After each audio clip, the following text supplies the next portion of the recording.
યાદ રાખજો, કર્મના ગણિતમાં બાદ બાકી હોતી જ નથી, સરવાળા જ માત્ર હોય છે. હા, આપણું ગણિત ત્યાં ન ચાલે કે 10 માંથી 5 જાય તો 5, અહીંયા 10 વત્તા 5 15 જ થાય. આપણું ગણિત ત્યાં ન ચાલે કે ભાઈ 10 સારા કર્મ કર્યા અને પછી તમે 5 ખોટા કર્મ કરો તો 10 માંથી 5 ખોટા કર્મ નીકળી જાય અને બાકી 5 સારા કર્મ બચે. આવું નથી. હા, કર્મનો સિદ્ધાંત તો આખો અલગ છે. એના ગણિતમાં માત્ર સરવાળા જ છે. 10 વત્તા 5 15 થાય. 15 જ કર્મ ભોગવવા પડે પૂરા. 10 સારા કર્મ પણ ભોગવવા પડે, 5 ખરાબ કર્મ પણ ભોગવવા પડે. ખરાબ હોય કે સારા હોય, ભોગવવા તો પડે જ. આવું ગણિત છે કર્મમાં. અવશ્યમેવ હિ ભોક્તવ્યમ કૃતમ કર્મ શુભાશુભમ.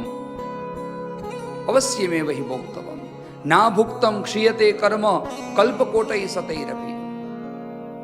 હજારો વર્ષો વીતી જાય, લાખો વર્ષો વીતી જાય, છતાં કર્મનો સિદ્ધાંત એમ કહે છે કર્મ ભોગાક્ષય, એ કર્મ ભોગવવા જ પડે.